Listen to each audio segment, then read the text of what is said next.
Ar aš nusirašinėdavau studentavimo metais, man gana lengva atsakyti, kad aš neprisimenu savęs nusirašinėjant.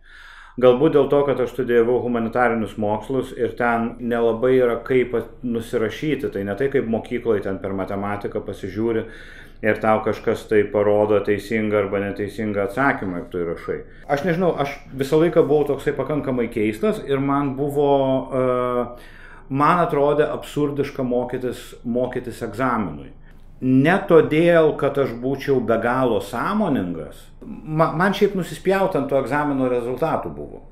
Nes būdavo visą laiką kursiokų ir ypatingai kursiokių, kurios labai baisiai ten rimtai reaguodavo į tai, kokį pažymį gaus. Man iš esmės buvo nelabai svarbu, aš buvau toksai pakankamai atsipūtęs ir aš žinojau, kad kažkaip tai aš atsakysiu, nes vis tiek kažką buvau skaitęs, kažkokias paskaitas ėjęs, kažką aš supratau. Kai ateina jau tas egzamino laikas, tai man norėdavosi apie egzaminą negalvoti, aš žinau, kad aš kažkiek tai žinau. Ir vienintelė užduotis egzaminą tai maksimaliai gerai padaryti iš tų žinių ten, kurias turi. Kartais nelabai daug tų žinių turi. Kartais būdavo, arčiausias sukčiavimo tai buvo toks dalykas, kai pavyzdžiui, jau dėstytojas, kuris egzaminuoja, yra arba pavargęs, arba pakankamai atsipūtęs, tu ištrauki bilietą ir tu tikrai labai mažai žinai to klausimų, bet tu žinai kitų klausimų. Tai tu pasakai 2 sakinius apie tai, kas parašyta priešais tave ir paskui sakai, sakai, dar įdomesnis klausimas yra toks. Ir tada pradedi pasakoti tai, ką iš tikrųjų žinai. Man suveikdavo 9 atvejais iš 10. Šitas dalykas. Tai čia tikriausiai buvo arčiausiai sukčiavimo, kiek aš esu buvęs, bet tikrai gyvenime nei karto nesu nei ant delno, nei ant marškinio pasirašęs nei formulės, nei pasislėpęs kažko tai ant popieriaus lapelio, ar čia pamušale, arba dar kaip nors kitaip. O kaip manote, kodėl Lietuvoje yra toks didelis akademinio nesąžiningumo lygis?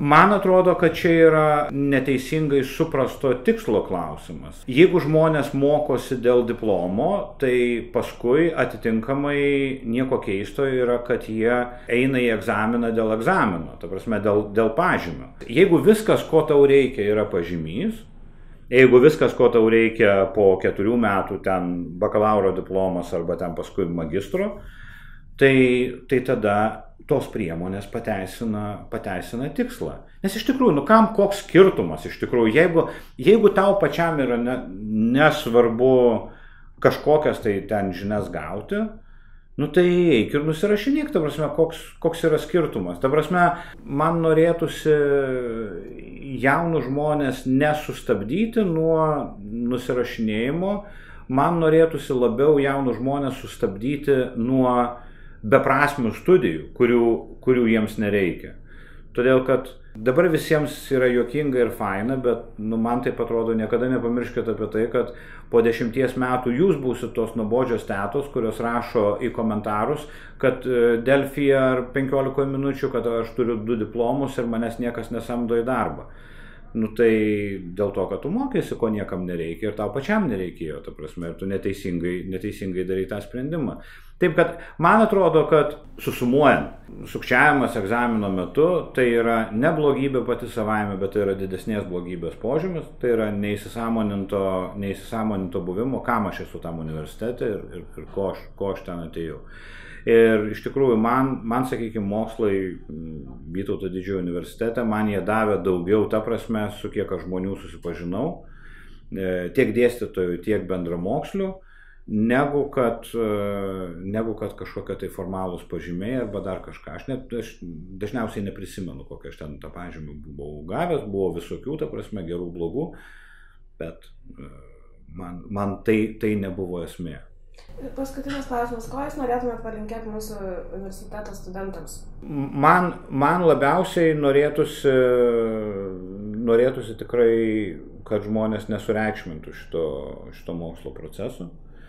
Todėl, kad irgi ir nesureikšmintų pažymį.